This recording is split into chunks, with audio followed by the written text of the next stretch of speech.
अस्सलाम वालेकुम। आज मैं एक ऐसी खुराक की बात करूंगा कि जो कि बेहतरीन खुराक है और उसके फ़ायदे भी बहुत ज़्यादा हैं और उसके नुकसानात भी बहुत ज़्यादा हैं। तो ये कैसी खुराक है कि जिसके अगर फ़वाइद गिनवाना शुरू कर दे वो ख़त्म नहीं होते, जिसके नुकसानात गिनवाना शुरू कर देते वो ख़त्म नहीं होते। अगर इसके फ़वाइद की बात करें तो इसके अंदर एंटीऑक्सीडेंट्स है, एंटी इन्फ्लेमेटरी, और ये कैंसर से बचाता है, जिस्म के अंदर तोड़ फोड़ को भी बचाता है। जो एंटीऑक्सीडेंट्स हैं वो जो फ्री रेडिकल्स हैं उनको ख़त्म करते हैं। बॉडी के अंदर फ्री रेडिकल जो है ना बहुत नुकसान देते हैं। उनको ख़त्म करने के लिए एंटीऑक्सीडेंट्स कुछ नेचुरल होते हैं और कुछ हमें बाहर से लेने पड़ते हैं। एंटी इन्फ्लेमेटरी जो सोजिश है जिसमें में जहाँ जहाँ दर्दें हैं उसको ख़त्म करने के लिए एंटी इन्फ्लेमेटरी एजेंट जो हैं वो मौजूद होते हैं और हमें लेने भी पड़ते हैं।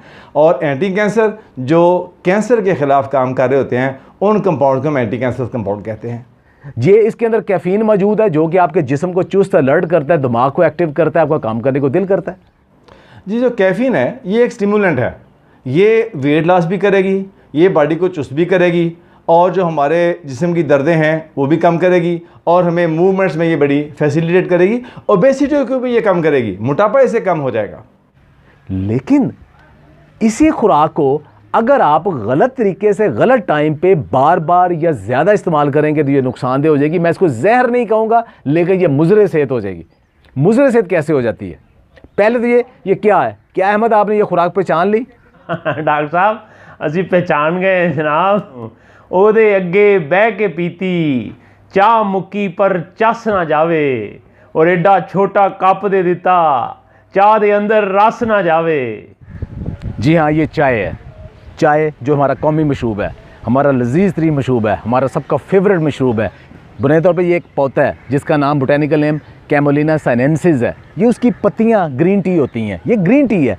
एक ग्रीन टी होती है, एक हर्बल टी होती है, एक ब्लैक टी होती है। दुनिया में 80% हर्बल टी और ब्लैक टी पी जाती है, सिर्फ 20% ग्रीन टी पी जाती है। लेकिन ग्रीन टी की बेशुमार इकसाम है। ग्रीन टी अच्छी है, आपकी सेहत के लिए अच्छी, खाने के बाद पी सकते हैं। हर्बल टीज़ के अपने फ़ायदे हैं, जैसे मोरिंगा, दारचीनी, जैतून के पत्ते, अदरक, ये सब चीज़ें ये हर्बल टीज़ हैं। लेकिन हम किसकी बात कर रहे हैं? हम कर रहे हैं बात ब्लैक टी की, जिसके उर्फ़े आम में पाकिस्तानी चाय दूध पत्ती से कहते हैं, दूध वाली चाय।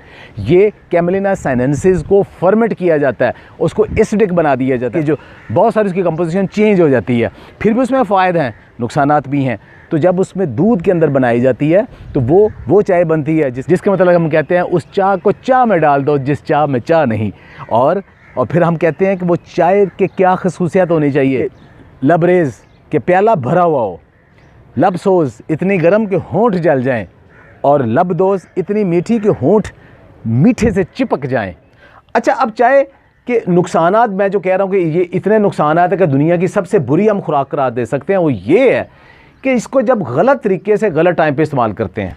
वो क्या गलत तरीका और गलत टाइम है? वो है खाने के फ़ौरन बाद या खाने के साथ इस्तेमाल करना। वो खाने का फुल स्टॉप कहा जाता है। जब चाय आ गई इसका मतलब है कि खाने ख़त्म।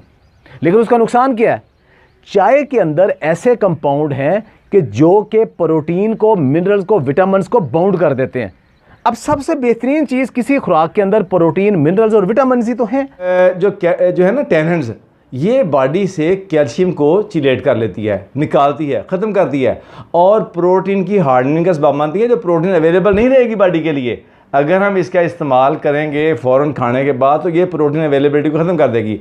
अगर विटामिन नहीं हो, ये विटामिन जो हैं उनको भी चिलेट करती है, उनको भी ख़त्म करती है। विटामिन नहीं होंगे, पर्टिकुलरली विटामिन डी अगर ख़त्म हो गया, उसकी एब्जॉर्प्शन नहीं हुई तो उससे कैल्शियम एब्जॉर्प्शन भी ख़त्म हो जाएगी। और बिलखसूस टैनिन के बारे ये कहा जाता है कि एब्जॉर्प्शन जो आयरन की उसको ये इंटरफियर करती है।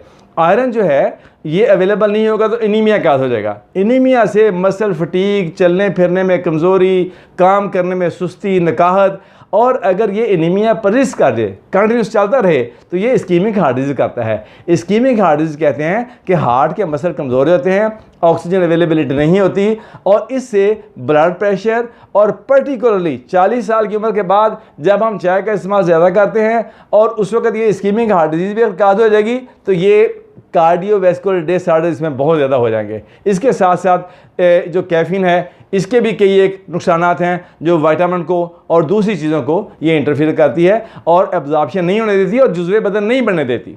पाकिस्तान दुनिया के उन ममालिक में है जहाँ कैल्शियम की डेफिशिएंसी बहुत ज़्यादा है, और कैल्शियम डेफिशिएंसी होने की वजह से सब ख़वातीन स्पेशली और मर्द भी अब वो हड्डियों की कमज़ोरी में, दांतों की कमज़ोरी में, आर्थराइटिस और ऑस्टियोपोरोसिस का शिकार है। तो एक बहुत बड़ी जो वजह है पाकिस्तान में हड्डियों के कमज़ोर होने की, उसकी एक वजह ये खाने के फ़ौरन बाद चाय है। अच्छा, जैसे कैटेकिन जो है ये चाय में मौजूद है और ये स्किन के लिए बेनिफिशियल है, इसका बड़ा अच्छा इफेक्ट है। फीमेल जो हमारी स्किन को लिए इस्तेमाल करती हैं, बेनिफिट है। लेकिन अगर हम 5-6 कप से ज़्यादा दिन में पिएंगे तो ये कैटेकिन के फ़ायदे की बजाय ये एजिंग वाले हाथ, बुढ़ापे वाले हाथ, झुर्रियाँ पड़ी हुई चेहरे पे और हाथों पे ये नज़र आनी शुरू हो जाएंगी। विटामिन B6 ये कम हो जाता है, जिंक कम हो जाता है इसकी वजह से। अब आप देखें कि अगर आप हर खाने के बाद चाय पीने के आते हैं और हर खाने के दरमियान भी चाय पीते हैं, 2 खानों के दिन में 5-6 कप चाय पीते हैं, कितनी चीनी ले लेते हैं? वो चीनी कहाँ जानी है? वो भी आपके जिस्म में जानी है। चीनी जो है जितनी ज़्यादा लेंगे, चाय बार बार पिएंगे तो मोटापा होगा, मोटापा होगा तो जोड़ों के ऊपर बोझ पड़ेगा, जॉइंट पेन शुरू हो जाएंगी। ओबेसिटी बजाते खुद आपको पता है ये दिल की अमराज का सबब बनती है। इसके अलावा इतनी कैफ़ीन आप लेते हैं तो वो कैफ़ीन जिस्म को जितनी ज़रूरत है उससे ज़्यादा ले लेते हैं, आप एडिक्ट हो जाते हैं, कैफ़ीन एडिक्टेड हो जाता है। जब तक चाय ना पिए आप अलर्ट नहीं होते, तो ये एक नशा आ जाता है। उसके बाद चाय के अंदर ऐसे कंपाउंड है कि जो आपको नींद को भी डिस्टर्ब करते हैं। अगर रात को सोते वक्त हम चाय पीते हैं तो डॉक्टर साहब स्लीप का मतलब होता है डीप स्लीप, मज़े की स्लीप। चाय जो है ये स्टिमुलेंट है, इसने ब्रेन को जगाना है और सोने में हमने क्या करना है, ब्रेन को रेस्ट देना है। जो हमारे पिट्यूटरी ग्लैंड के पीछे एक पीनल ग्लैंड, उससे निकलता है मेलाटोनिन। अगर आप रात को चाय पी के सोते हैं आपकी डीप स्लीप नहीं होगी, आपका ब्रेन जागता रहेगा, ये हार्मोन नहीं निकलेगा, ये कैंसर काज कर सकता है। आपकी सारी की सारी ये जो एंग्जाइटी रिलेटेड चीज़ें हैं और कैंसर, ये रात की चाय के साथ रिलेटेड हो सकते हैं। बहुत सारे लोग ये कहते हैं जी मुझे दूध बादी करता है जी, मैं थोड़ी सी पत्ती डाल लेनी। इसका मतलब है कि आप पत्ती डाली, ना कैल्शियम मिला उसमें से, ना उसमें जिंक मिला, ना B6 मिला, ना विटामिन मिले, ना प्रोटीन मिली। वो दूध आपके किसी काम का नहीं है जिसके अंदर पत्ती डाल दी आपने। अच्छा, फिर टी वाइटनर यूज़ करते हैं, वो है ही केमिकल है। वाइटनर में क्या है, केमिकल्स हैं और जो फैट से प्लांट से ली हुई फैट है वो है, और इसमें प्रोटीन है, और वो सारी की सारी चीज़ें साथ के प्रिजर्वेटिव है, किसी काम की नहीं है, उसका कोई फ़ायदा नहीं है। और साथ प्रोटीन को वो हार्डन कर देंगी, जो प्रोटीन है वो हज़म ही नहीं होगी। अब आपने चाय पी ली है, प्रोटीन हज़म नहीं हो रही, कैल्शियम ख़त्म हो गया है, मिनरल्स मिल नहीं रहे, विटामिन है नहीं, तो ज़्यादा चाय का फ़ायदा क्या है? ये नुकसान ही नुकसान है। तो इतने नुकसान आते हैं। जो ज़्यादातर बीमारियां अब नज़र आती हैं, मेरे अंदर है, मेरी फैमिली के अंदर है, मेरे इर्द गिर्द मेरी पूरी कौम के अंदर है, उनमें से एक बहुत बड़ी वजह खाने के बाद चाय है। तो अब करें क्या? चाय छोड़नी नहीं है, चाय को बेहतर अंदाज में पीना है। बेहतर अंदाज में क्या है, ताकि उसके मैक्सिमम फ़ायदे मिले। सुबह नाश्ता करें, फ़ौरन काम पे चले जाएं, बिजी हो जाएंगे, कम से कम 1.5 घंटे बाद चाय पिएं, आपके सारे मिनरल्स विटामिन सारे हज़म हो जाएंगे। उसके बाद चाय बेहतरीन है।